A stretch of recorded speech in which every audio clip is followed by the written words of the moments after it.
इस वीडियो में जिस ड्रग का रिव्यू करने वाले हैं उसका नाम है स्ट्रेप्टोसिन, जो कि इंजेक्शंस हैं और ये एंटीबायोटिक है, यानी बैक्टीरिया को मारने वाला इंजेक्शन, एंटीबैक्टीरियल, जिसका एक्टिव कंपाउंड है स्ट्रेप्टोमाइसिन सल्फेट।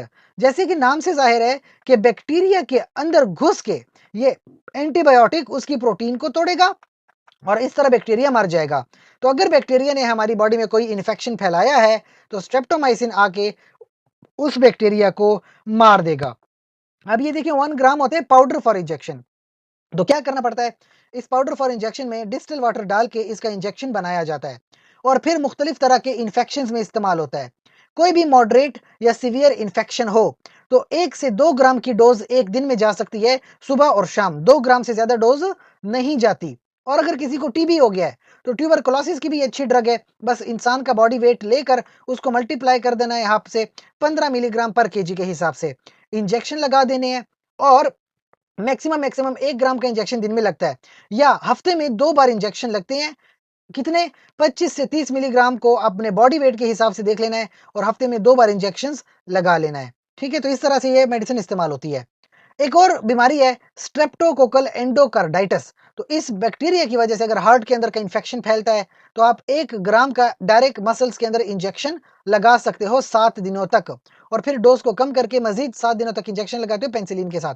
और अगर किसी की उम्र 60 साल से बड़ी है ना तो बस 500 मिलीग्राम की डोज 14 दिनों तक इस्तेमाल करते हैं।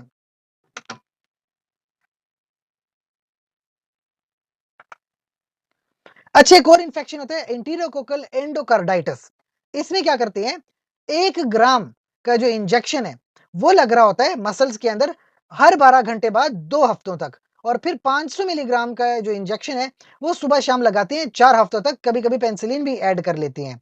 हाँ, एक बात याद रखें कि अगर पहले से आपको एलर्जी है, हाइपर सेंसिटिविटी है स्ट्रेप्टोमाइसिन के खिलाफ तो आपने मेडिसिन कतईन इस्तेमाल नहीं करनी। इसके अलावा लोगों को कभी-कभी ब्लड प्रेशर में चेंजेस नज़र आती हैं, कभी-कभी ब्रेन के अंदर टॉक्सिसिटी हो जाती है, नींद बहुत ज़्यादा आती है, सर में दर्द हो रहा है या ड्रग से आपको प्रॉब्लम हो जाती है, चलने-फिरने में मसला होता है, जिल्द के ऊपर रैश आ सकती है, नौसिया, वोमिटिंग हो सकता है। लेकिन याद रखें हर किसी के अंदर लाज़मी नहीं होता कि ये सारे सिम्पटम हो।